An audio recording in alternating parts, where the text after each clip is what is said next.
आर्य समाज की स्थापना में और थियोसॉफिकल सोसाइटी की स्थापना में जो समानता थी वो ये थी कि हम लोग केवल एक ईश्वर की आराधना करके, वो भी ईश्वर कैसा हो, निर्गुण हो, निराकार हो, अवतार इत्यादि से रहित हो, उसकी कोई निश्चित मूर्ति विधान से पूजा न हो, और साथ साथ हम जन्म के आधार पर किसी भी वर्णाश्रम व्यवस्था का समर्थन न करें। इस प्रकार की समानता के साथ जो आर्य समाज और थियोसॉफिकल सोसाइटी चल रहे थे, उनकी एकता में श्यामजी कृष्ण वर्मा ने बहुत बड़ा रोल निभाया था। तो श्यामजी कृष्ण वर्मा के विषय में अपनी आंट नादयेजदा को न्यूयॉर्क से 1877 में एचपीबी ने एक चिट्ठी लिखी थी। उसने लिखा था कि एचपीबी जो है वो मुल्तान से न्यूयॉर्क आया था और वहाँ पर टीएस के थियोसॉफिकल सोसाइटी के मेंबर्स के साथ रहता था, और उसने नादियजदा के चिट्ठी को एचपीबी के माध्यम से दयानंद तक पहुँचवाया था। मतलब जो आंट थी एचपीबी की, उसके बीच में और एचपीबी के बीच में जो संवाद होता था, उस चिट्ठी को श्यामजी कृष्ण वर्मा ने दयानंद तक पहुंचाया था। और आलकट की भी मित्रता इन लोगों से थी, जो कर्नल आलकट, हेनरी आलकट टीएस का फाउंडिंग मेंबर रहा उसके साथ।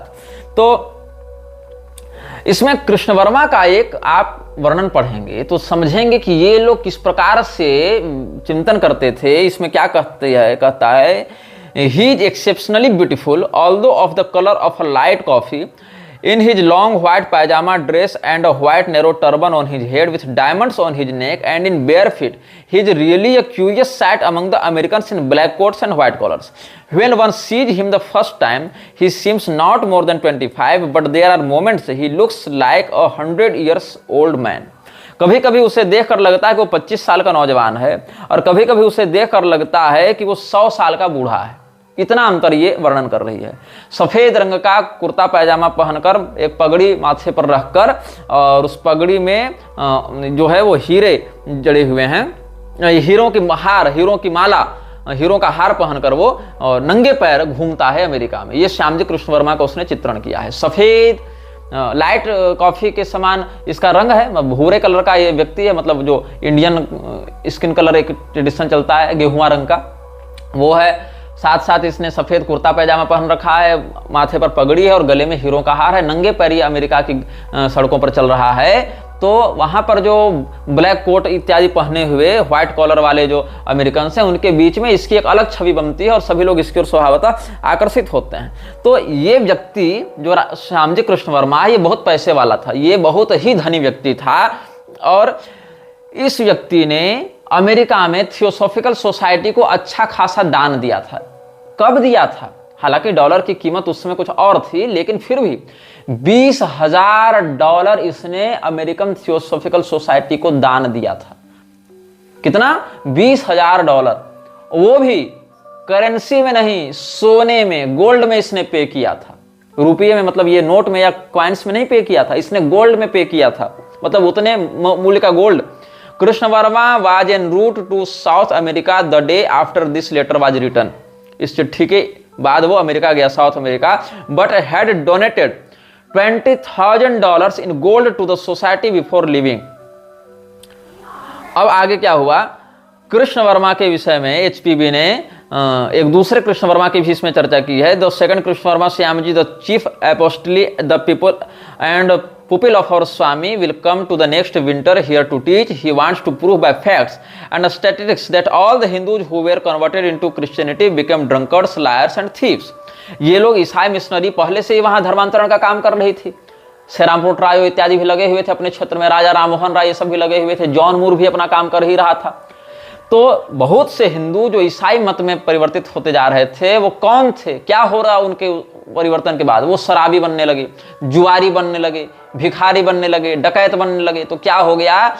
इससे ईसाइयों की छवि बिगड़ने लगी। अरे ये लोग तो चोर होते हैं, ये लोग तो अत्याचारी होते हैं, इस प्रकार से उनकी छवि बिगड़ने लगी। तो इस विषय पर चर्चा, चिंता व्यक्त करने के लिए वो श्यामजी कृष्ण वर्मा को यहाँ पर बुलाया गया है। तो after telling a tale about his old servants being harassed by urchins in the street of New York, HPB introduces another Krishna Varma, the second Krishna Varma, Shyamji the chief apostle and pupil of our Swami will come for the next winter here to teach. He wants to prove by facts and statistics that all the Hindus who were converted into Christianity became drunkards and liars and thieves. अब क्या हुआ,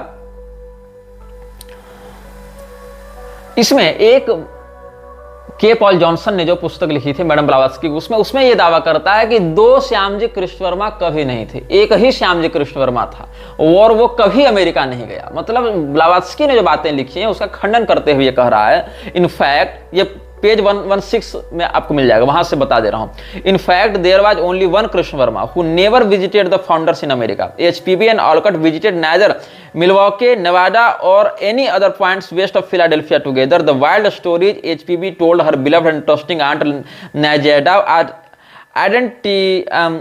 indicative of an uncontrollable need to exaggerate her relationship with oriental teachers. मतलब इसमें जो है, जो अपना विशेष महत्व बड़े बड़े साधु महात्मा और ज्ञानी ध्यानी के बीच में स्थापित करना चाहती थी एचपीबी, क्योंकि वेदों की भाषा को बदलवाने तक के लिए इसने सोच लिया बात, तो सोच लो कितनी महत्वाकांक्षी महिला रही होगी. तो इसने बहुत कुछ बातें ऐसी कही हैं अपने क्षेत्र में अपने लोगों के ऊपर प्रभाव जमाने के लिए कि लोग उसको एक बहुत ही प्रबुद्ध और बहुत ही विजनरी महिला के रूप में देखना प्रारंभ करें, ऐसा भी एक पक्ष प्राप्त होता है. अब श्यामजी कृष्ण वर्मा थियोसॉफिकल सोसाइटी के हिस्ट्री में एक महत्वपूर्ण फिगर है, इसमें कोई संदेह नहीं, क्योंकि इस नाम का एक वास्तविक व्यक्ति था.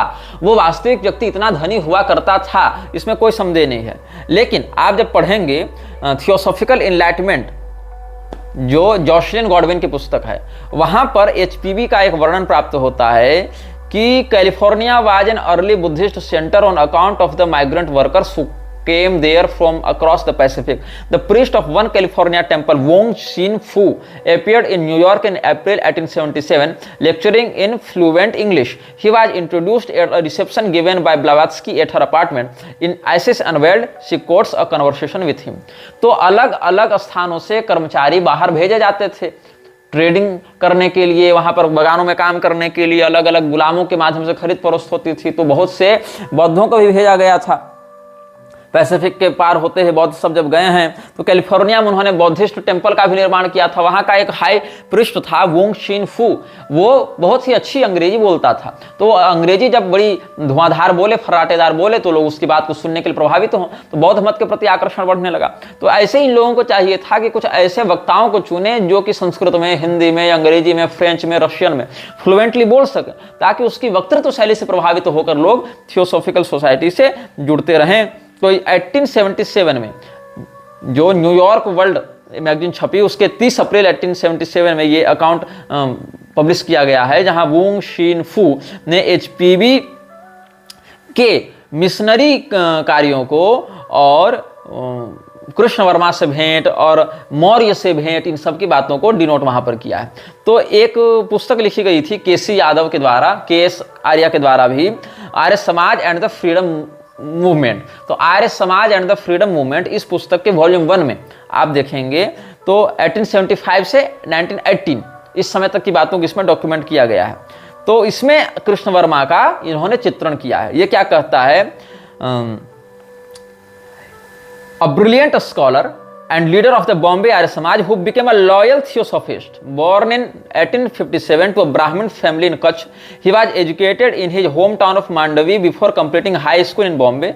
Then there he took a prize in Sanskrit, which was an omen of his future career. In 1875 he married a rich merchant's daughter and shortly thereafter was involving in the founding of the Arya Samaj in Bombay. In 1877 to 1878 he did a propaganda tour through Western India for Swami Vivekananda. After being introduced to the English Sanskritist Professor Monier Williams, he went to England in April 1879 at his invitation. Krishna Verma made his decision after lengthy discussions with HPB and Alcott. तो यहाँ के Paul Johnson का वो दावा भी निरस्त कर दिया जाता है आर्य समाज के ही विशेषज्ञों के द्वारा, जब वहां पर कृष्ण वर्मा के साथ एचपीबी के कनेक्शंस को रिफ्यूट किया है के पॉल जॉनसन ने, तो आर्य समाज के ही लोगों ने कहा, केएस आर्या वगैरह ने जो Arya Samaj and freedom movement लिखी, उसमें उन्होंने कहा कि नहीं, मतलब उससे पहले ही छप चुकी थी पुस्तक, लेकिन वहीं से ये बात खंडित हो जाती है कि कृष्ण वर्मा तो एचपीवी से मिला भी था, अलकट से मिला भी था, ये इंग्लैंड वगैरह गया भी था और मुंबई में इसी ने दयानंद सरस्वती के साथ मिलकर आर्य समाज की स्थापना भी की थी, उसकी बात को फैलाने दक्षिण भारत में घूमा भी था एवं ये थियोसॉफिकल सोसाइटी का एक लॉयल मेंबर भी था। इंदुलाल याग्निक ने श्यामजी कृष्ण वर्मा की जीवनी लिखी है जो 1950 में छपी थी। तो Shyamji Krishna Verma life and times of an Indian revolutionary जो 1950 में छपी थी, इंदुलाल याग्निक के द्वारा लिखी गई थी। इसमें कहा गया है कि चूंकि श्यामजी कृष्ण वर्मा संस्कृत का अच्छा विद्वान था और दयानंद की बातों को फ्लुएंटली संस्कृत में वो डिलीवर करता था, इसीलिए थियोसॉफिकल सोसाइटी ने इसके माध्यम से लोगों के मन में अपनी जड़ें बहुत जल्दी स्थापित कर ली, क्योंकि दयानंद की बातों को अंग्रेजी में बता रहा है, संस्कृत में बता रहा है, लोगों को लग रहा है बहुत बड़ा धर्मगुरु को विद्वान है। ये थियोसॉफिकल सोसाइटी का लॉयल था। थियोसॉफिकल सोसाइटी इसको खूब फंडिंग दिया करती थी, खूब इसको स्पॉन्सर किया करती थी। तो क्या हुआ कि इसको इन लोगों ने हाथों हाथ लिया और कहा विदेश भी जाकर आप भाषण दे। तो ऑक्सफोर्ड वगैरह भी गया, तो ऑक्सफोर्ड में गया, वहां पर कुछ अंग्रेजियत भी इसने सीखी। अब संस्कृत तो जानता था, लेकिन अंग्रेजों को बताने के लिए अंग्रेजियत भी जानना जरूरी है। तो दयानंद ने इसको फिर सपोर्ट किया। इसमें क्या कहते हैं Dayanand, because the revival of that language was a key element of his program, Dayanand welcomed Shyamji's study in Oxford as a means to his end. HPB, however, while enthusiastically welcoming Krishna Verma as a fellow of the Theosophical Society, was initially very skeptical about Monier Williams. The same day she wrote to Shyamji welcoming him into the society. 30 मई 1878 को क्या लिखती है हरचंद चिंतामणि को, Does Monier Williams thinks that he knows better than Swami? Does he imagine that the Arya Samaj will take the insult of making its chief pupil a lackey to carry his Oxford books after him? May be that some Hindus do believe that there is more science in the West than in the East, and then the English know Sanskrit better than the descendants of the Aryans who first spoke it. If he does desire to go to England, then when the branch of the Theosophical Society of the Arya Samaj, इस term पर गौर कीजिएगा, ये कब लिखा गया है? 30 मई 1878 को, दयानंद के ही समकालीन में, ये नहीं कि बाद में। 30 मई 1878 को क्या लिखा गया है? If he does desire, he मतलब Shyamji Krishna Varma, if he does desire to go to England, then when the branch of the Theosophical Society of the Arya Samaj is established there and in working order, then it would be its duty and pleasure to raise the money to defray the expenses of the mission. सिर्फ पैसा कमाना और अपने mission को आगे बढ़ाना ही लोगों का उद्देश्य था, और थियोसॉफिकल सोसाइटी और आर्य समाज को संयुक्त मर्ज किया गया और इंग्लैंड में इसकी स्थापना आगे बढ़ाने का विचार किया गया था श्यामजी कृष्ण वर्मा के माध्यम से। तो मोनियर विलियम्स जो संस्कृत डिक्शनरी लिख रहा था, उसने दयानंद सरस्वती की बातों का कई बार मजाक उड़ाया कि ऐसी नहीं वैसी नहीं, गलत है। तो एचपीवी ने कहा कि तो हमारी पोल खोल रहा है। तो उसने कहा कि मोनियर विलियम्स को लगता है कि दयानंद सरस्वती से ज्यादा संस्कृत जानता है, जो दयानंद सरस्वती के प्रधान शिष्य श्यामजी कृष्ण वर्मा के ऊपर आरोप लगाता है। मतलब जो आर्य लोग प्रारंभ से संस्कृत बोलते हैं वो नहीं जानते हैं, उनसे बेहतर ये जान रहा है मोनियर विलियम्स। तो मतलब ये लोग उस समय उन लोगों के विरुद्ध भी खड़े हुए जिन्होंने इन लोगों की पोल खोलना चाहा। और इसने यह भी कहा, जब श्यामजी कृष्ण वर्मा को इसने चिट्ठी उसी तारीख को लिखी थी, 30 मई 1878 को ही, ये जो theosophical society of Arya Samaj वाली बात है कि हम लोग इंग्लैंड में स्थापना करेंगे, फिर इसको सक्रिय करेंगे, खूब पैसा बनाएंगे, अपना मिशन पूरा करेंगे, तो हरिचंद चिंतामण को ये लिखा था इसने। कब? 30 मई 1878 को। किसने? मैडम हेलेना ब्लावत्स्की ने। और उसी दिन श्यामजी कृष्ण वर्मा को इसने लिखा था, while I have no right to obtrude opinions unmasked, yet being European myself and knowing the white race, the English scientific world, I feel like quoting to you one of the very few passages in the Christian Bible, which I can thoroughly endorse. Cast not your pearls before swine, nor give that which is holy unto the dogs, for they will return and rend you. I have a poor enough opinion even of the Oxford professors to believe that they form no exception to the rule. किसी पर भरोसा मत करो, अपनी विचारधारा को किसी के सामने समय से पहले अभिव्यक्त मत करो, वरना वह पलट के तुम्ही को नुकसान पहुंचाएगा। ये भाव था इसके कहने का। और ये कहती है कि ऑक्सफोर्ड जब जाओगे तो सतर्क रहना उन लोगों से, क्योंकि वही लोग अपने काम को बिगाड़ सकते हैं। तो इसने 5 जुलाई को फिर उत्तर दिया। 30 मई को चिट्ठी लिखी गई थी श्यामजी कृष्ण वर्मा को, फिर 5 जुलाई को उसने कहा कि भाई तुम कहना क्या चाहती हो, अच्छे से इसको एक्सप्लेन करो। और इसने फिर 7 अगस्त को एक्सप्लेन किया अपनी बात को कि तुमको क्या लगता है कि वहाँ पर इंग्लैंड में जाना और ऑक्सफोर्ड में जाना, वहाँ I know that no young man can live there have a room, वहाँ पर रूम लेकर रहना भी तुम्हारे लिए बड़ा कठिन हो जाएगा अगर हम लोग तुमको कोऑपरेट नहीं करें तो। मैं जानता हूँ, now let us see the position in which you place the Arya Samaj, you are one of the most prominent and promising members, one account of your relations to the reverend Swami, स्वामी मतलब दयानंद सरस्वती। हम देखते हैं तुम्हारे समाज को कहां तक पहुंचाते हो, ये सब बातें वहां पर हैं। तो क्या हुआ, दयानंद सरस्वती का जो संबंध था सबसे कम इसी पर चर्चा हुई है। जॉनसन ने क्या लिखा है, one of the least understood factors in the early years of the TS is the role of Swami Dayanand Saraswati and the Arya Samaj. Theosophical society की स्थापना, विस्तार और उसकी गतिविधियों को प्रमाणित रूप से बढ़ावा देने में दयानंद सरस्वती और आर्य समाज का जो हाथ रहा। समाज उसके विषय में बहुत कम जानता है, बहुत कम चर्चा करता है, उसको समझ नहीं पाए समाज कि आखिर दयानंद और आर्य समाज ने कैसे थियोसॉफिकल सोसाइटी के लिए कार्य किया है। एचपीवी जो है 3 साल के अंतर्गत, lesser than 3 years later, see मतलब madam Blavatsky and Olcott they are planning to make the society, which society? Theosophical society, a Vedic inspired Masonic order with the assistance of the Swami. Which Swami? स्वामी दयानंद सरस्वती। दयानंद सरस्वती के सहयोग से madam Blavatsky और Henry ऑलकट ने वैदिक आवरण में वेदों से प्रेरणा लेकर हम फ्रीमेसनरी एक ऑर्डर की स्थापना करें, ये उनका विजन 3 साल के अंतर्गत बन गया था। और इसीलिए आर्य समाज के साथ इसने महागठबंधन किया और नाम एक रिब्रांड किया कि theosophical society of the Arya समाज ऑफ आर्यावर्त, ये पूरा नाम था। लेकिन क्या हुआ, 3 साल के अंतर्गत ही ये संगठन बिखरने लगा, टूटने लगा। क्यों? आर्य समाज की स्थापना थियोसॉफिकल सोसाइटी से कुछ महीने आगे पीछे की ही चल रही थी।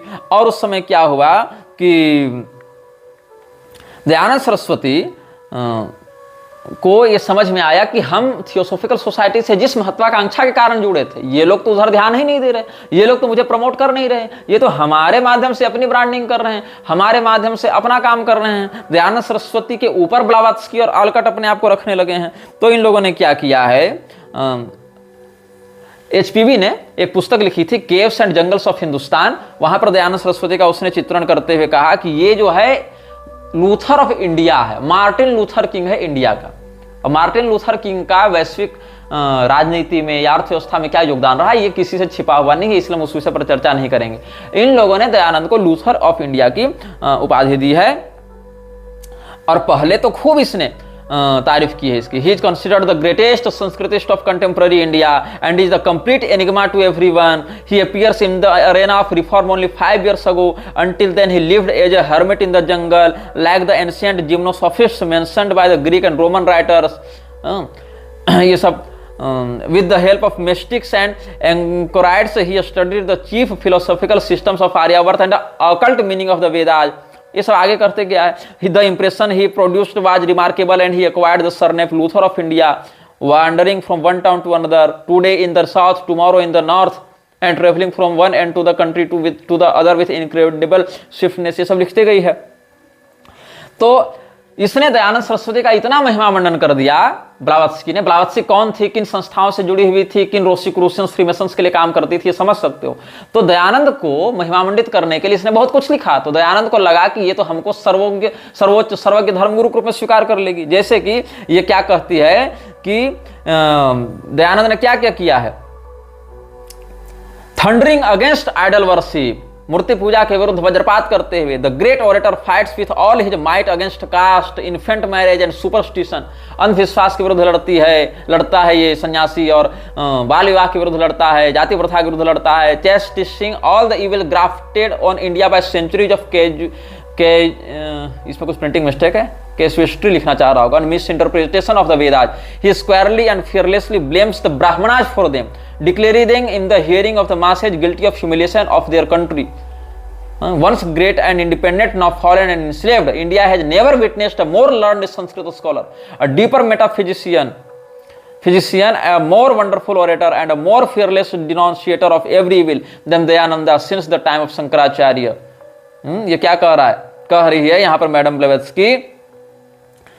कि ये जो दयानंद है ये मूर्ति पूजा के विरुद्ध लड़ रहा है, जाति प्रथा के विरुद्ध लड़ रहा है। मतलब जिन जिन बातों को ईसाई मिशनरियां हटवाना चाहती थी राजा राम मोहन राय के ही टाइम, उन्हीं बातों को दयानंद विरोध कर करके हिंदू धर्म का संहार करने में ईसाइयों का और ध्यान बढ़ा रहा था, उन्हीं बातों को प्रोत्साहित कर रहा था। तो इसीलिए इसकी प्रशंसा की जा रही है कि ये तो वेदों के गलत इंटरप्रिटेशन का खंडन करके सही इंटरप्रिटेशन ला रहा है, और ब्राह्मणों ने भारत को बहुत बड़े गर्त में डाल रखा था, इसलिए उनका ये विरोध करता है, ब्राह्मणों को हर बात के लिए दोष देता है। और ये बात जान लो, जो कोल्हापुर का साहू घाट गए था वो भी ब्राह्मणों के विरुद्ध लड़ने के लिए ईसाई मिशनरियों के साथ मिला हुआ था, खुलेआम आर्य समाज का समर्थन करता था, आर्य समाज को स्पॉन्सर करता था, और आर्य समाज भी यही मूर्ति पूजा और ब्राह्मणों की व्यवस्था और सनातन धर्म ग्रंथों का अप्रामाण्य बताना, उनको जाल और मिथ्या ग्रंथ बताना, ये सब में लगा हुआ था। इसीलिए इसकी प्रशंसा की जा रही थी कि इससे बड़ा विद्वान तो कोई है ही नहीं ये सब। लेकिन क्या हुआ, दयानंद सरस्वती बन गया शत्रु। इतनी प्रशंसा सुनने के बाद, इतने प्रशंसकों के बाद भी शत्रु क्यों बन गया?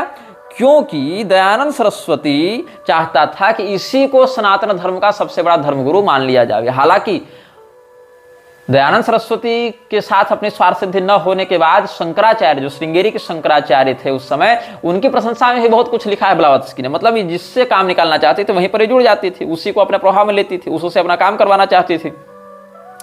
क्या हो गया, दयानंद सरस्वती ने आर्य समाज की विचारधारा को थियोसॉफिकल सोसाइटी के ऊपर थोपना प्रारंभ किया कि नहीं, हम जो कहें वही होगा, हम जैसे करेंगे वैसे ही होगा। और फ्रीमेसनरी में ऐसा कभी नहीं चलता है। इसीलिए बाद में दयानंद की मृत्यु भी संदिग्ध और रहस्यात्मक तरीके से हुई है। आगे तुम खुद समझदार हो, अगर इतने समय से इन बातों को सुन रहे हो, फॉलो अप कर रहे हो।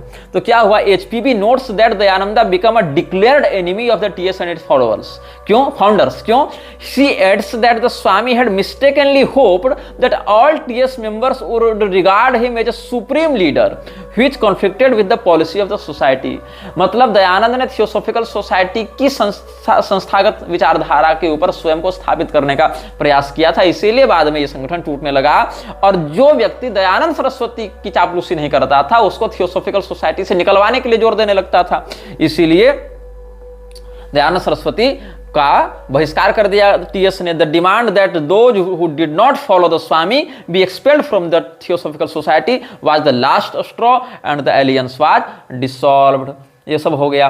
तो इसीलिए क्या हुआ, the result of all this was that all intelligentsia of the Arya Samaj joined the Theosophical Society and severed all religions with the Swami fanatic who called the society the faithless fairing his. बाद में दयानंद को इन लोगों ने क्या कहा कि एक पागल था जिसके साथ हमने हाथ मिला लिया, और दयानंद ने कहा कि ये लोग तो ये लोग स्वयं श्रद्धाहीन मूर्ख हैं, इनसे हम क्या जुड़कर करें। अब क्या हुआ, स्वामी जो है दयानंद स्वामी, दयानंद सरस्वती, उसके विषय में क्या कहती है, इन अनदर फुटनोट क्या लिखती है वो, Blavatsky repeating her charge that the Swami became a fanatic bigot who expected all TS members to follow his version of Hinduism. She calls Vedanta the best and purest of Indian philosophies. The Swami, an opponent of the Vedanta, substitutes for it the Vedas in their dead letter form, which he interprets according to his own wishes and tastes. मतलब इसने ये कहा कि दयानंद ने जो वेदों का भाष्य किया, अच्छा देखो, इससे पहले खूब तारीफ करती थी दयानंद की। क्या कहती थी कि ब्राह्मणों ने मिस इंटरप्रीट किया है वेदों को, ब्राह्मणों ने वेदों की गलत परिभाषा लिखी है, गलत व्याख्या की है, और दयानंद सही वाली बात बता रहा है। और दयानंद जैसा विद्वान भारत ने शंकराचार्य के बाद, आदि गुरु के बाद दूसरा नहीं देखा था, वह दयानंद पैदा हुआ है। लेकिन जब दयानंद, मतलब वही है चोर चोर मौसेरे भाई, और दोनों मौसेरे भाइयों में जब झगड़ा हुआ, तब क्या कहती है दयानंद के विषय में ये कि नहीं नहीं, दयानंद तो बहुत बड़ा मूर्ख था, बहुत बड़ा पागल था, जिसने यह उम्मीद कर ली कि हम सब थियोसॉफिकल सोसाइटी वाले उसके ही बताए चश्मे से हिंदुइज्म को देखना प्रारंभ करें। वो कह दे तो कोई चीज प्रामाणिक हो जावे, और वो कह दे तो कोई चीज गलत हो जावे। यहां टकराहट होने लगी इन दोनों में। तो क्या कहती है कि स्वामी दयानंद सरस्वती चाहता है कि हम वेदों की वह परिभाषा ही समाज में लागू कर दें जो हम अपने अनुसार, अपने इच्छा के अनुसार पकड़ना या छोड़ना चाहते हैं। Substitutes for it the Vedas in their dead letter form which he interprets according to his own wishes and tastes. इसीलिए new Luther of the East who follows the path chosen by the followers of Loyola, ये सब बातें उसने बहुत कुछ लिखी हैं। Old diary leaves और का वॉल्यूम 1 में उसने दयानंद सरस्वती के विषय में, किसने, ऑलकट ने भी बहुत कुछ बातें कही हैं। और 1877 में जाकर बहुत कुछ विरोधाभास और भी देखने को मिलता है। और डॉक्टर पेबेल्स और मूलजी ठाकर से, ये सब के विषय में भी हम आपको बता ही चुके हैं। और दयानंद सरस्वती के विषय में फिर ये जो संगठन है वो जब आपस में आया था तब लगा था कि हम लोग दोनों की विचारधारा एक है, लेकिन दयानंद ने अंत में क्या करना प्रारंभ किया, इसने कहा कि नहीं, हम ही विश्व गुरु बनेंगे, हम ही जगत गुरु बनेंगे, तुम्हारी पूरी संस्था हमारे लिए काम करेगी। तो इन लोगों ने कहा तुम निकलो, तुम अपना पहली फुर्सत में निकल जाओ। फिर दयानंद को निकाल दिया गया, फिर दयानंद ने इनको गाली बकनी शुरू की। तो यही सब इन लोगों के साथ हुआ था। Harishchandra Chintaman was the president of the Bombay Arya Samaj, who became Olcott's main correspondent in India. Chintaman introduced the Swami to Olcott and handled all correspondence between them. He assured Olcott that the beliefs of Arya Samaj were entirely compatible with those of the Theosophical Society and recommended amalgamation of the two bodies. This was agreed for the reasons which Olcott explained later. इन सब बातों को आप देखेंगे तो ये समझेंगे कि किस प्रकार से दयानंद सरस्वती अपने स्वार्थ के कारण थियोसॉफिकल सोसाइटी से जुड़ा था। थियोसॉफिकल सोसाइटी के साथ इसने हाथ मिलाया। थियोसॉफिकल सोसाइटी के ही संस्थागत उद्देश्य को आर्य समाज पूरा करने में लगा हुआ था कि भारत की हिंदुत्व विचारधारा के मूल जो आधारभूत बातें हैं उनसे इसको दूर किया जाए, ताकि आज न सही कुछ समय बाद सही लेकिन ईसाइयत की ओर इनको ढकेला जा सके। तो उसमें एक रिकॉर्डिंग सेक्रेटरी हुआ करता था, ऑगस्टस गॉस्टम। ऑगस्टस गॉस्टम ने एक चिट्ठी लिखी थी। कब लिखी थी? 22 मई 1878 को दयानंद सरस्वती के लिए। उसने क्या लिखा है मैं पढ़कर आपको सुनाता हूं। You are respectfully informed that at a meeting of the Council of the Theosophical Society held at New York on the 2nd of May 1878, the President in the chair upon motion of Vice President A. Wilder, seconded by the corresponding Secretary H.P. Blavatsky, it was unanimously resolved that the Society accept the proposal of the Arya Samaj to unite with itself, and that the title of this society be changed to the Theosophical Society of the Arya Samaj of India. और आर्यवर्तवाद में resolved that the Theosophical Society for itself and branches in America, Europe and elsewhere hereby recognize Swami Dayanand Saraswati, Pandit, founder of the Arya Samaj, as its lawful director or chief. Awaiting the signification of your approval and any instructions that you may be pleased to give, I am honored, sir, by order of the council, respectfully yours, Augustus Gostam, recording secretary. इसका वर्णन कहाँ है? देवेंद्र बाबू ने लिखी थी दयानंद चरित, और इसके पृष्ठ 275-76 में मिलेगा, और पृष्ठ 162-63 देख लेना, life and teachings of Swami Dayanand theosophist, इस पुस्तक में देख लेना। तो लोगों को अगर ये लगता होगा कि दयानंद सरस्वती की योग्यता से प्रभावित होकर थियोसोफिकल सोसाइटी वाले जाकर कहे कि सर हमारा मार्गदर्शन कीजिए गुरुदेव, तो ऐसी बात नहीं है। ऑलकट को जब हरिश्चंद्र चिंतामण ने दयानंद से मिलवाया और इन लोगों ने दयानंद के साथ मीटिंग्स की और ये पता चला कि ये तो आर्य समाज की स्थापना करके इस प्रकार का विचार रखता है, तो दयानंद से ये लोग प्रभावित नहीं हुए, दयानंद ही इन लोगों से प्रभावित हुआ। अच्छा ये तो वैश्विक विस्तार में हमारा सहयोग कर सकते हैं, हमको इंटरनेशनल पहचान देने में, हमारे लिखे ग्रंथों को हिंदुत्व के ही उद्धारक के रूप में मान्यता दिलाने में सहयोगी हो सकते हैं। तब इसने चिट्ठी लिखी थी दयानंद ने इन लोगों को, और 22 मई 1878 को न्यूयॉर्क में थियोसॉफिकल सोसाइटी की बैठक हुई इस चिट्ठी के आलोक में। जो बैठक का अध्यक्ष कौन था? ये लोग ए वेल्डर, एचपी ब्लावत्स्की, ये सब वहां पर थे चेयर पर बैठे हुए। तो वहां पर ये दयानंद के प्रस्ताव को स्वीकार किया कि दयानंद ने जो प्रस्ताव दिया है कि आर्य समाज का जो है एसोसिएशन हो जाए थियोसॉफिकल सोसाइटी के साथ, हम उसको स्वीकार करते हैं। और उसी दिन दयानंद को ऑगस्टस गॉस्टम जो रिकॉर्डिंग सेक्रेटरी था थियोसॉफिकल सोसाइटी का, उसके माध्यम से चिट्ठी लिखवाई गई थी और उसमें कहा कि हम आपके प्रस्ताव को स्वीकार करते हैं। The society accept the proposal of the Arya Samaj to unite with itself and that the title of the society be changed to the Theosophical Society of the Arya Samaj of India। इस प्रकार से ये लोगों ने बातें कही हैं। तो सोच लो कि ये लोग कहाँ से जुड़े हुए थे और किस प्रकार की गतिविधियों में इनकी संलिप्तता थी और कैसे आपसी महत्वाकांक्षा से ये लोग जुड़े हुए थे। ये नहीं कि कोई सनातन धर्म का विकास चाहता है या सनातन धर्म का उद्धार चाहता है या अंग्रेजों के विरुद्ध लड़ना चाहता है, ऐसा कुछ भी नहीं है। सीधी सीधी एक कंपनी को बढ़ाने की बात है, अपने महत्व को बढ़ाने की बात है, स्वयं को सबका बाप घोषित करने की बात है। तो दयानंद सरस्वती की एक व्यक्ति ने बड़ी तारीफ की है, जिसको आर्य समाज बहुत कोट करता रहता है। उस व्यक्ति का नाम और परिचय मैं बाद में बताऊंगा, पहले बताऊंगा उसने कहा क्या है। दयानंद सरस्वती के विषय में एक व्यक्ति लिख रहा है, मैं पढ़कर बताता हूं। Dayanand Saraswati was and no doubt still is one of the greatest reformers and spiritual forces India has known in recent times. His dominant personality has I found extraordinary reflection in the virility of the Arya Samaj movement and in almost every one of its adherents. ये सब बातें उसने आगे लिखी हैं। और Dayanand College at Lahore is itself a monument to the efforts of members of the Arya Samaj under the inspiration of their great leader, and the Gurukul Academy at Haridwar exemplifies the very rightful eagerness of many Samajists to revive the ancient ideal and traditions of Hindu education। ये सब आगे होते हुए कहता है कि the Arya Samaj is thus one of the great forces drawing India to her destiny, and I am glad therefore to have had this opportunity of paying my tribute to its worth and work। ये बातें एक व्यक्ति ने कही हैं, जिसका बहुत प्रचार करते हैं आर्य समाज वाले कि देखो हमारी प्रशंसा अंग्रेजों ने की और ये सब ने की, ये सब भी हमसे प्रभावित थे। इसने कहा कि आर्य समाज बहुत बढ़िया काम कर रहा है, दयानंद ने बहुत बढ़िया काम किया, अद्वितीय विद्वान, अद्भुत व्यक्तित्व उसका, उसके समान कोई दूसरा नहीं, भाई की टक्कर में दूसरा कोई हो ही नहीं सकता, ये इसने कहा। इसका नाम क्या था? इतनी चापलूसी करने वाले का नाम था George Sidney Arundale. George Sidney Arundale जो है, इस व्यक्ति की जब हमने जांच पड़ताल की, चूंकि आर्य समाज वाले इसका प्रमाण दे रहे थे कि देखो उन लोगों ने भी हम लोग की तारीफ की है, तो भाई उनके लिए काम करोगे तो कर ही रहे थे, चलो ठीक है। लेकिन ये स्वयं क्या था? ये 1 दिसंबर 1878 में जन्मा था इंग्लैंड में और 12 अगस्त 1945 में मरा अडयार इंडिया में।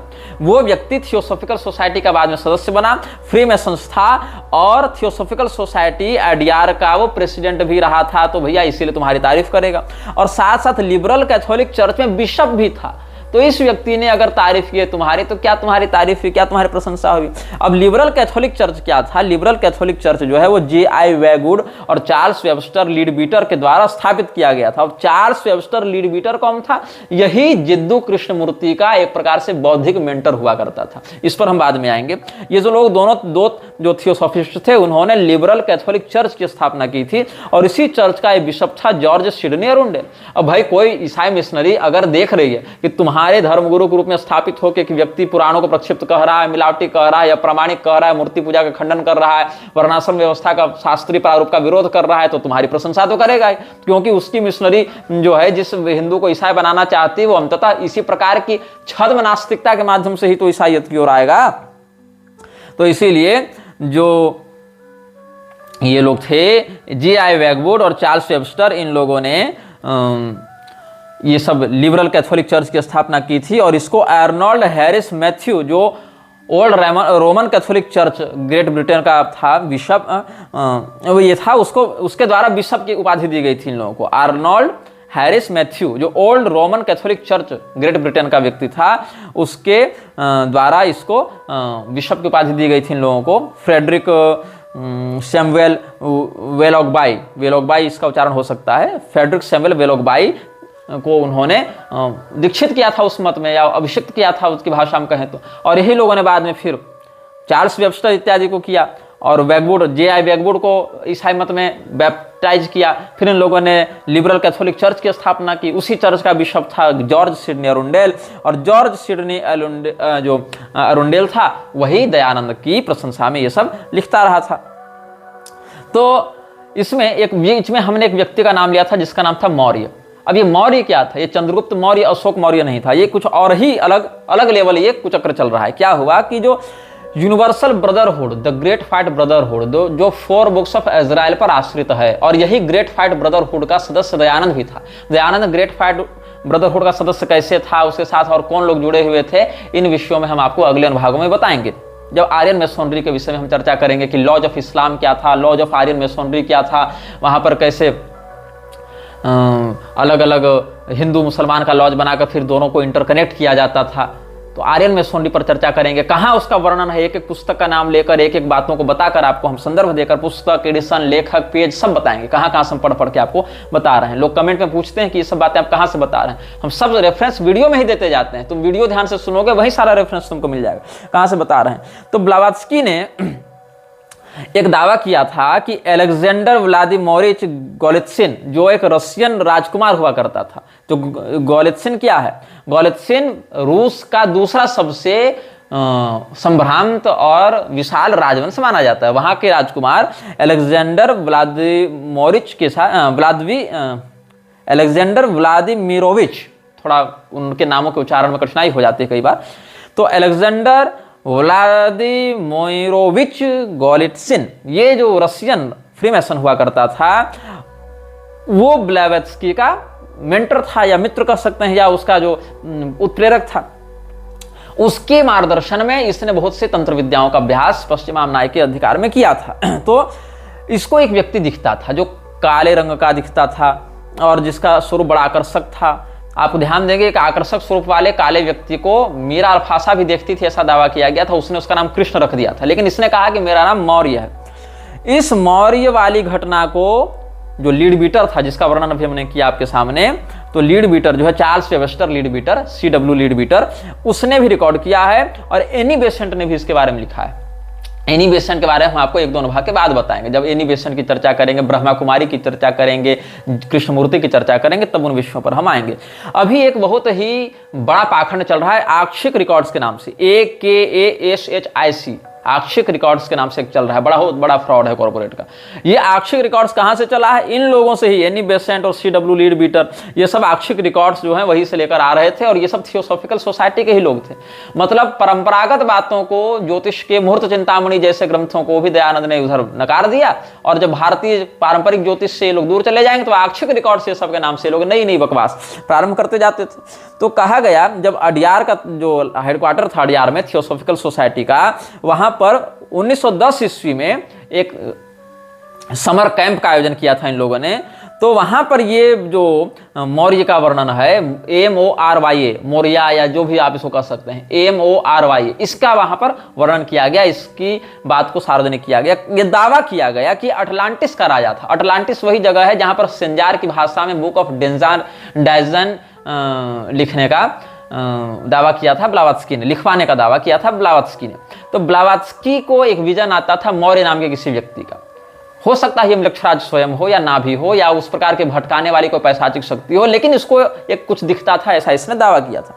और कब का इसका कार्यकाल था? बोले हम अटलांटिस के राजा थे।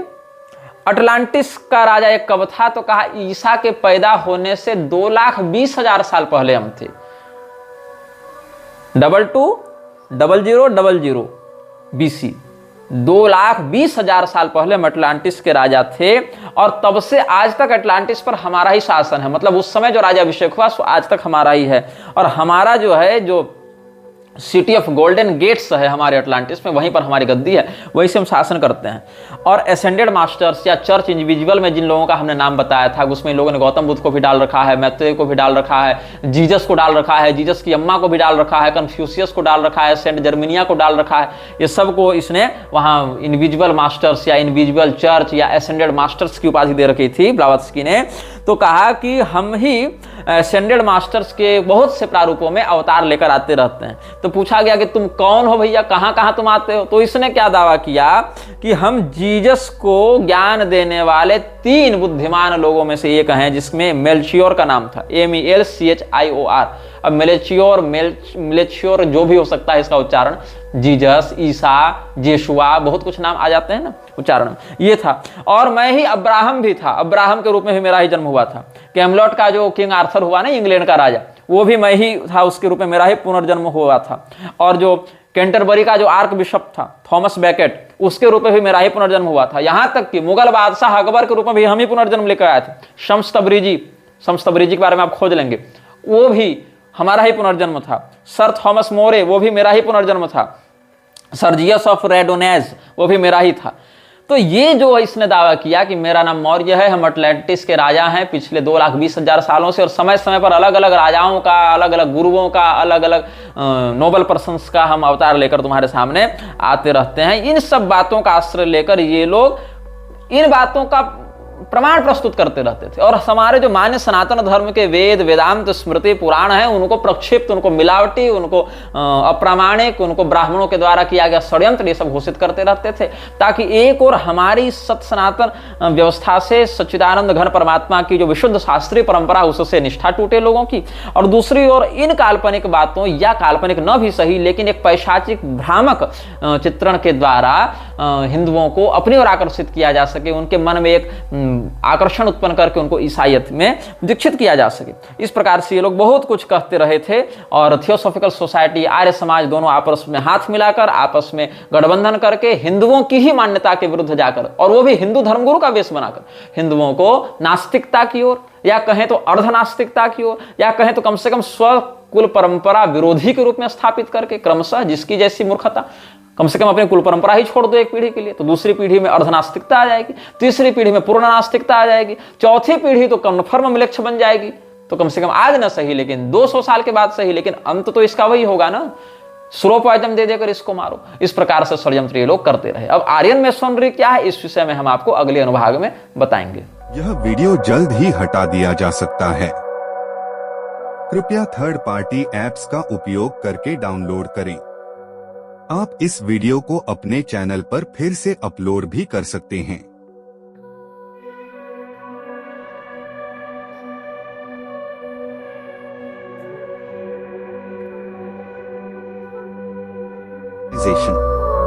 This video may get deleted soon. Please download using third-party apps. You may also re-upload this video on your channels. Thank you.